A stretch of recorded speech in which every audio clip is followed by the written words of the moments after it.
2 words, Revo Fitness. Here's a few more. Simple, 24/7, reformer Pilates, body scanners, massage chairs, squat racks, free weights, pin and plate loaded equipment, no lock-in contracts, no bullshit. All of that and more from just $9.69 a week. That's surprisingly affordable. Join now at Revo Fitness Windsor Gardens or download the Revo Fitness app. RevoFitness.com.au or find the Revo Fitness app in the App Store. This is Shaun Sport in podcast form. Before we get stuck into athletics, we're going to be talking about the NRL doubleheader, which is happening this Saturday at Optus Stadium. In fact, Nat, we've got 4 tickets to give away. This weekend, witness the NRL doubleheader. Last chance for tickets at Ticketmaster 13 24 10. We'll give them to caller number 6. Sure. That'll be great. That's a nice number. But we saw in the news overnight that Leah O'Brien, WA under-18's star, has just broken a record over the 100 metres. Record? Raylene Boyle's 1968 record, Natalie. Yeah, That's still it's been since around the for more Mexico than Games. 60 years. Incredible. This is incredible. She was just burning up the track, and we thought we'd go the oracle of athletics in our mind, the great man Jason Richardson. Richo, good morning. Bruce McAvaney wasn't available. I asked Amy. She said Bruce doesn't take our calls. Doesn't return our calls. But we know you will, Richo. Thanks, mate. There's no doubting that. And I'll tell you what, I worked on radio a lot for SEN in Melbourne. We never took the 6th caller because we never had 6. You can tell you're rating number 1. Hey, Richo, this is pretty exciting stuff. You'd be all over the underage stuff with your daughter competing in the 800 and the like. Yeah. So you know a lot about Leah? Yeah, it's amazing. Well, Leah's been a great young talent in the past, and what we've seen at the moment is, the conditions must be absolutely perfect over in Perth at the moment because all of the sprinters are running so fast, and they've got perfect. It was a 1.7 metre per second tailwind. The most you're allowed is 2 to be sanctioned. So it was absolutely perfect, and of course, what you want for fast sprinting conditions is a tailwind, but also a warm day so that synthetic track really warms up because the warmer it is, then the faster it is. So that is perfect. So I think all of our Australian sprinters, because that's been the juniors, we get to now the seniors coming up this weekend. I can imagine whether it be Lockie Kennedy in the men's 100 or Gout in the 200, etc., they are going to be so excited to race in these great conditions. Yeah, no doubt about it. Yeah, it's been amazing. And I guess for you, this is pretty exciting stuff, being an athletics man, that athletics is back. Yes, and sprinting in particular. There's some legit sprinting talent in this country now.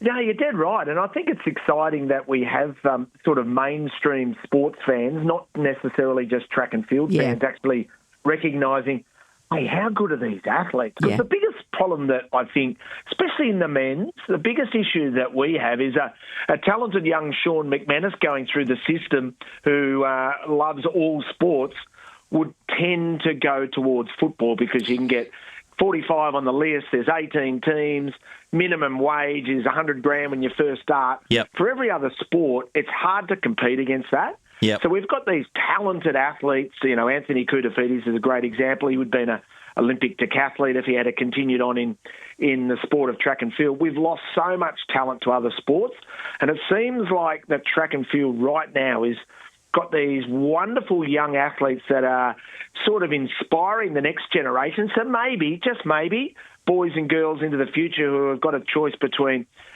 footy, cricket, athletics and other sports might actually choose athletics. And I think it is awesome. And 2032 is a huge carrot, isn't it, for the Brisbane Olympics? Yeah, absolutely. Absolutely. Now, of course, the national championships are this weekend, but then the weekend after that, of course, is the store gift. Now, the handicaps are out. Gout going off a metre. Lockie Kennedy just off 25. He's the back marker. 25 centimetres is his handicap.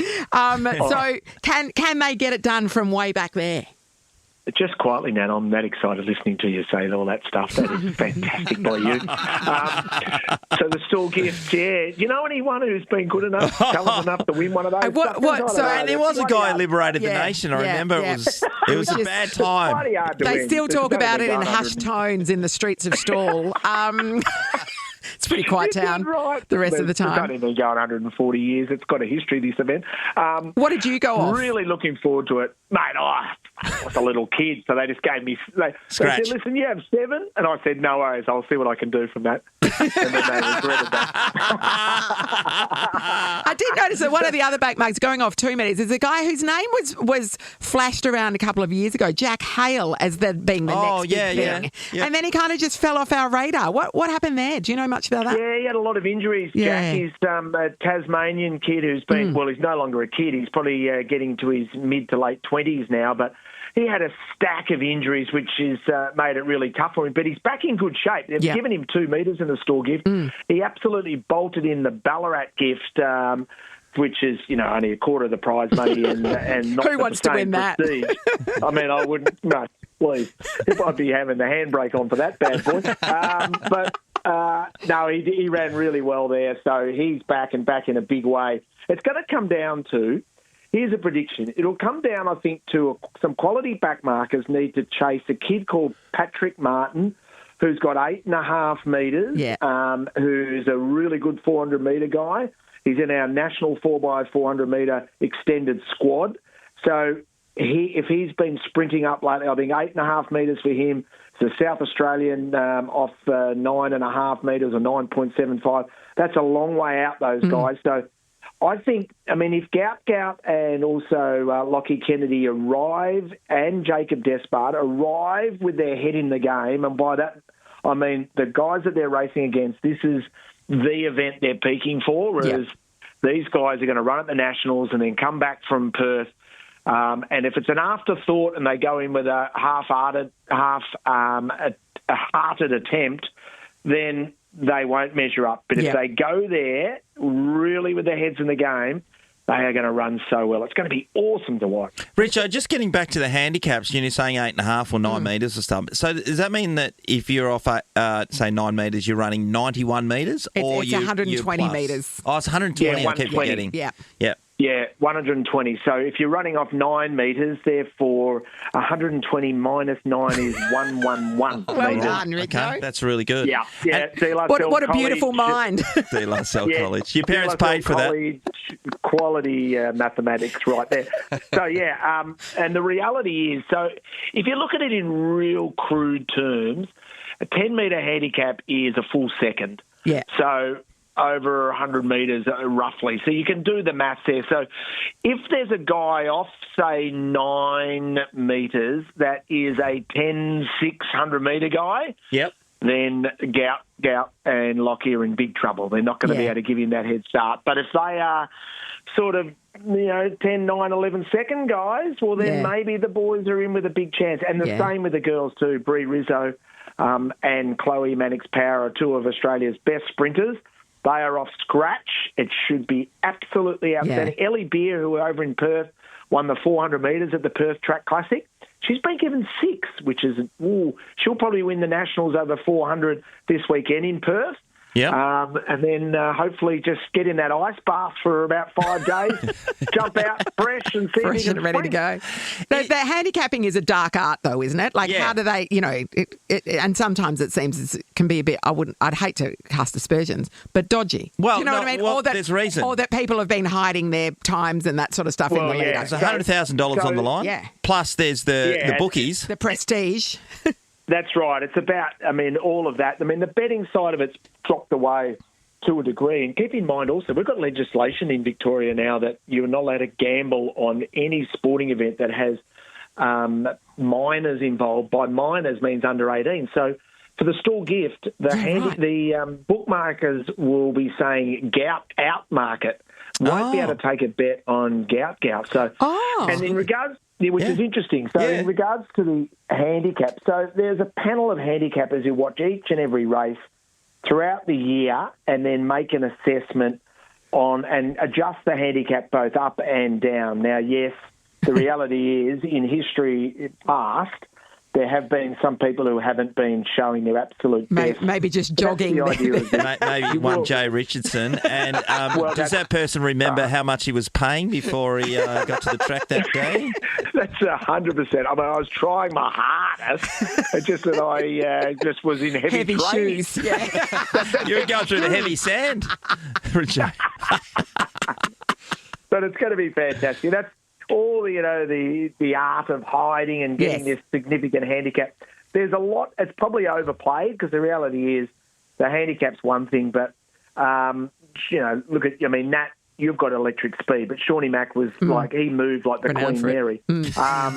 So if I gave Shaun McManus 10 metres in the store gift, he ain't winning his heat. No. Yeah. So handicap's one thing, but you've still got to have the ability to utilise it. Yeah, that's true. That's true. And for people want to, there are other races, not just the sprint. And going back in time, if you ever get the chance to watch Kathy Freeman running a 400-metre race at the store gift, it's something to behold. She was so far back. It's hard. She wasn't even in the frame, and she runs them down. I think. Yeah. 50 metres over 400 was what she gave the furthest out. Check it out on YouTube. Google it. It is unbelievable. It is the second most downloaded thing in the store gifts history. It is unbelievable. It really is a sight to behold, yeah. So I guess we got to guess which one was the number one. I mean, we don't even have to guess. Yeah, please. It's embarrassing. We've got so many great athletes. It's all on Channel 7 as well. Super segue and plug. What about our boy, Shawnee Mac? I saw him. I'm hosting a little TV show on a Sunday, and we're covering all of the footy, and we look down, there's our Perth team getting ready, and there's Ben Cousins, and then there's Mark Lacroix, there's Ryan Daniels, who's ready to host the coverage. And there is our man, Shaun McManus, standing there with his beautiful Channel 7 pin, which would have been presented by Bruce McAvaney, because Bruce presents the pin as part of our team. And he's gone a ivory jacket with a full Richie white Benno shirt. Yeah. Oh, full Richard Benno. What do you think about that? Well, I got a lot of feedback on that. Not a lot of it was good. Yeah. It hasn't made another appearance, put it that way, and Richo. I thought Richo was in the crowd. I thought he was sitting in, a couple of seats back. And so I was like, where are you, mate? I'll come and catch up with you after the game. And he goes, no. I said, mate, I'm in Melbourne, mate. I'm just looking at you on a TV monitor. And thanks for watching our show. Clearly you've right across it. Quick plug your show, Richo. Plug your show. Which one? Oh, hello, ladies and gentlemen. It's called the Sunday Footy Feast. It's available across the nation, 12 o'clock Melbourne time, which would now be 10 o'clock a.m. Perth time. It's live, it's free and exclusive on 7. Beautiful work, Richo. Great to catch up with you, mate. Thanks for the insight. I don't know why I sounded like a dribbler then. But you did it well. You nailed it. What are you talking about? Thanks, Richo. See you, man. Shaun Sport in podcast form. 2 words, Revo Fitness. Here's a few more.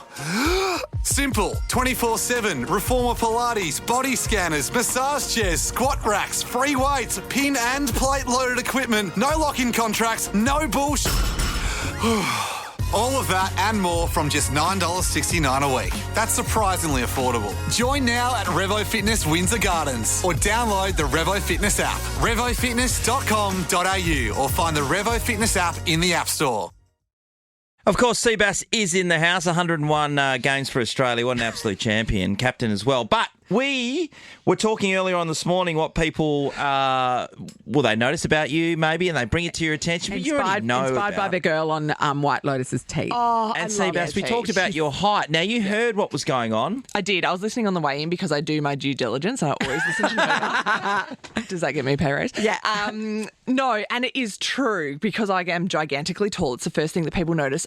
It's also a generational thing. I feel like if you're older than a certain age, you will come up and make comment. Older people often come up and make comment about my height because I think it's a generational thing. They weren't taught not to, be rude. Exactly, be rude. There you go. Yeah. Thanks, Dave. But for me, I think it's acceptable to make a comment about someone's appearance if it's something that they can control. Changeable, yes. So it's their hair colour, their piercings, their tattoos, their clothing style, things like that. They're asking for the attention, or they're clearly comfortable with that attention. Great, ask away.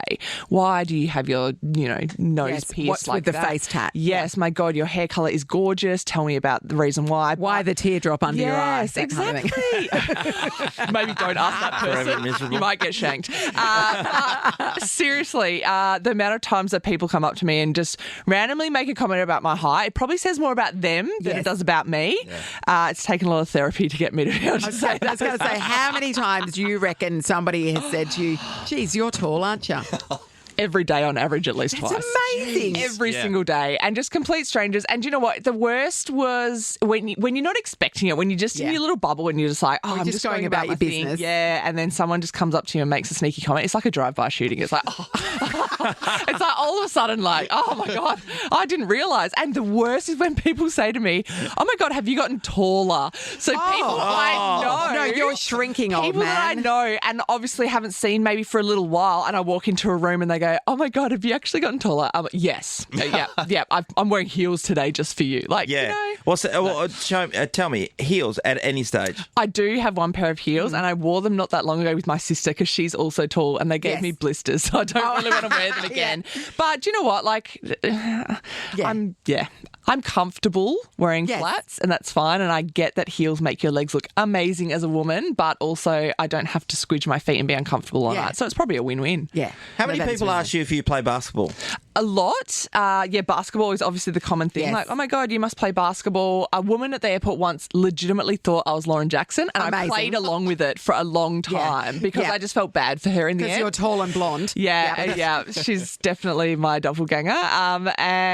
But basketball, football recently, like when people ask, but what can you do? I just like to take the piss most of the time and say, oh my God, did you play basketball? I said, no, gymnastics. And they just look at me. Or someone goes, how tall are you? I go, 5'2". And they just look at me and then I go, okay, fine. Well, Cbass, at least you did play something. I did. A friend of mine is 6'8" and not an athlete. And everybody says to him, do you play basketball? And he's like, nope, I can't. So imagine being that high, that tall, and not being able to play a sport. Yes. So at least you're that far ahead. You have to use it for good, not evil. Yeah. And I understand that you just go along with it at times. Yeah, for sure. Yeah. Speaking of sport, and you mentioned basketball, I was telling Nat this morning that the Denver Nuggets, who won the championship just 2 seasons ago, fired their coach Mike Malone overnight. They've lost 4 in a row, but they're in the finals, and they've got the best player in the league, Nikola Jokic, in their team. So they're always a chance. To me. They're they've made the finals.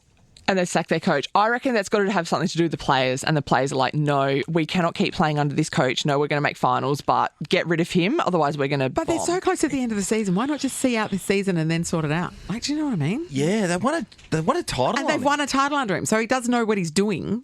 Yeah, I don't know if it was a player of... Do you think the players, having made the finals through the last 4 games, so then they're like, oh, let's get rid of him?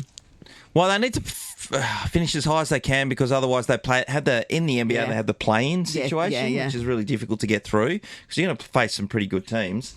Shaun and Caitlin, so you obviously both play professional sport. Have you been in... What about me? You're a ballerina right here. Have you been in teams where you're performing reasonably well, but the player group has actually gone off the coach completely and they've got rid of the coach? Hang on, let's look at Shaun. Yeah, Shaun.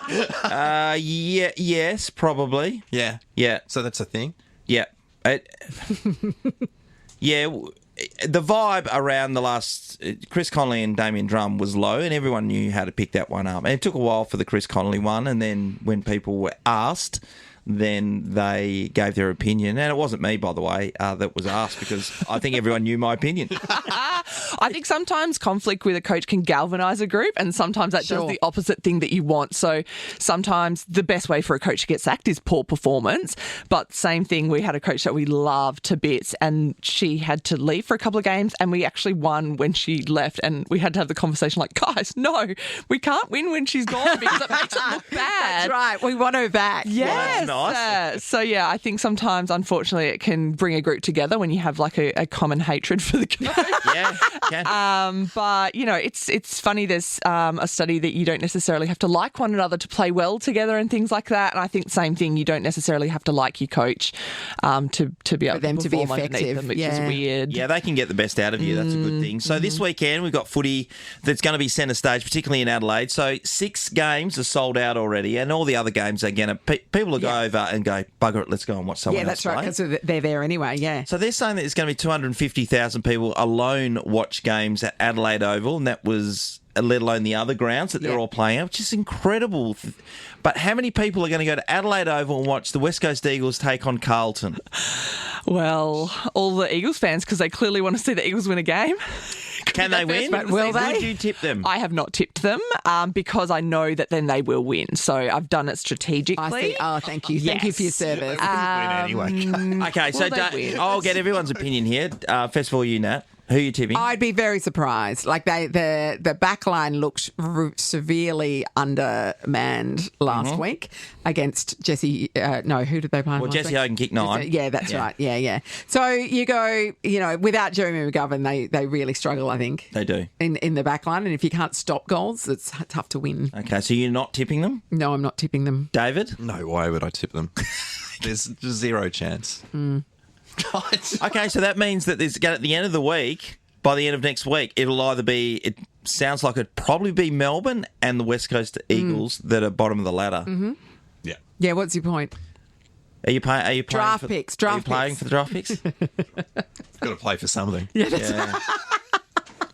What do you reckon by a halfway mark? Do you think the Eagles will win a game? No. A game? No, I reckon they'll pull one out of somewhere, like just one of those absolute bolters that they can. Every team seems to do once in a while against the odds. Yeah, it's going to be a sad time. I've got faith. They'll beat someone. They will, just to make tipping hard because... Yeah, that's right. Well, the following week they play Essendon at home. Can they beat Essendon at home in 2 weeks' time? I actually don't hate Essendon this year. No. I had them tipped for wooden spoon. Did you? Yeah, because I normally hate them a lot. But I didn't this year, so... All right. Something to think about. Yes. Shaun Sport is a Nova podcast. For more great comedy shows like this, head to novapodcast.com.au. 2 words, Revo Fitness. Here's a few more. Simple, 24/7, reformer Pilates, body scanners, massage chairs, squat racks, free weights, pin and plate loaded equipment, no lock-in contracts, no bullshit. All of that and more from just $9.69 a week. That's surprisingly affordable. Join now at Revo Fitness Windsor Gardens or download the Revo Fitness app, revofitness.com.au, or find the Revo Fitness app in the App Store.